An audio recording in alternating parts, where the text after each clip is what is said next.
A Woman Young and Old by William Butler Yeats. I father and child, she hears me strike the board and say that she is under ban of all good men and women, being mentioned with a man that has the worst of all bad names, and thereupon replies that his hair is beautiful, cold as the March wind his eyes.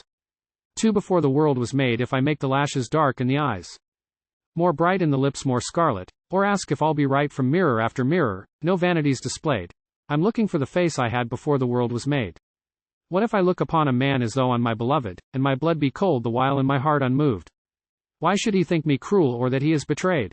I'd have him love the thing that was before the world was made. 3 A first confession. I admit the briar entangled in my hair did not injure me.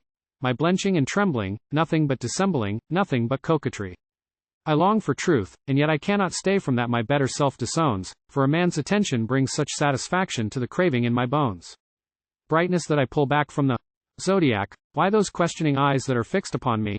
What can they do but shun me if empty night replies? I vie her triumph. I did the dragon's will until you came, because I had fancied love a casual improvisation, or a settled game that followed if I let the kerchief fall.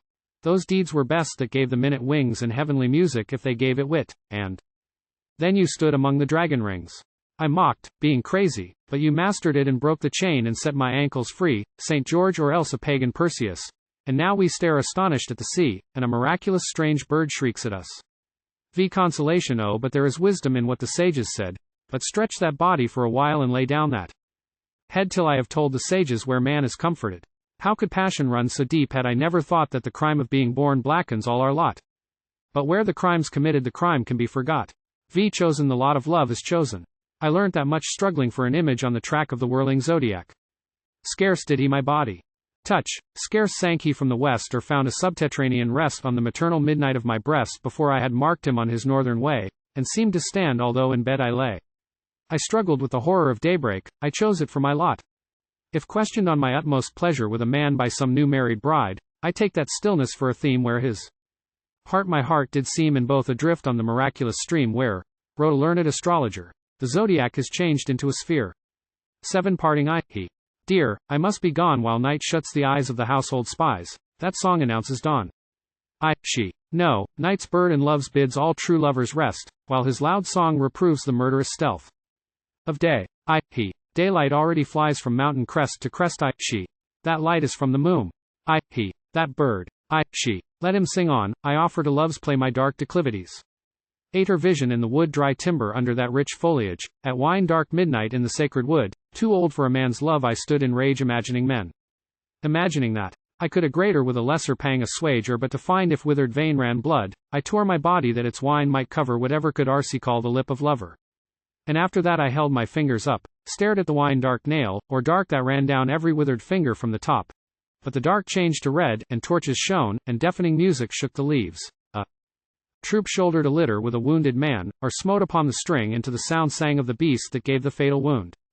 All stately women moving to a song with loosened hair or foreheads grief distraught. It seemed a quattrocento painters' throng, a thoughtless image of Montaigne's thought. Why should they think that are forever young? Till suddenly in grief's contagion caught, I stared upon his blood-bedabbled breast and sang my malediction with the rest. That thing all blood and mire, that beast torn wreck, half turned and fixed a glazing eye on mine, and, though love's bitter sweet had all come back, those bodies from a picture or a coin, nor saw my body fall nor heard it shriek, nor knew, drunken with singing as with wine, that they had brought no fabulous symbol there but my heart's victim and its torturer.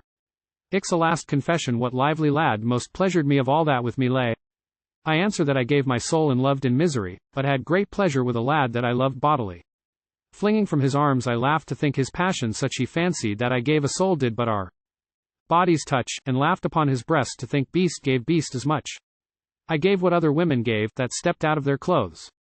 But when this soul, its body off, naked to naked goes, he it has found shall find therein what none other knows, and give his own and take his own and rule in his own right.